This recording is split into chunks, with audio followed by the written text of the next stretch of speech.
It has been 100 years since the end of the First World War, and it is only now that untold stories of the Chinese Labour Corps are being gradually unveiled.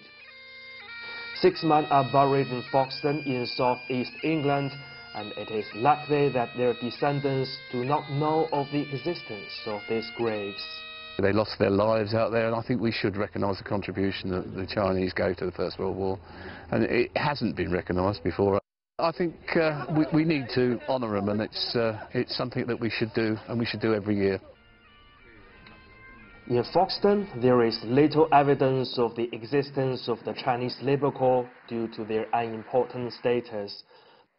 But now people have been collecting whatever artifact, memory or account they can find to piece together this forgotten story. In the museum, we found a very precious ID booklet of a Chinese Labour Corps, and on it we can see his photo. It was taken in 1917, October the 5th. His knowledge of English, none. He used to be a carpenter, and also there are 2 of his fingerprints. A majority of the Chinese Labour Corps passed through the town on the way into mainland Europe. Rare artifacts are showing that some 2,000 of them were actually held in a camp outside of the town to keep them away from the locals. Well, this is the diary of William Snook, who was a guard down at the camp. And if we look at this entry for 25th of January 1918, 1,400 Chinese leave for France, but 1,400 more arrive. So as you can see, there's a constant moving of these labourers in and out of the camp. The daily lives of these labourers were captured in photographs taken by Zhang de Lucy's grandfather, who was involved in the recruitment of the Chinese labourers.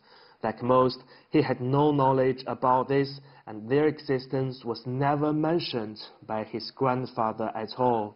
I heard about the cemetery here with 6 Chinese graves in Folkestone. That same day, I found a box in a cupboard with Chinese Labour Corps on the box. So I started investigating and found that I had a fantastic collection of photographs taken by my grandfather in France of the Chinese labourers. A campaign to erect a permanent memorial for the Chinese Labour Corps is gathering momentum across the Chinese community in the UK. People are joining forces to ensure that the contribution of this man is no longer forgotten. Zhang, CGTN, Folkestone, UK.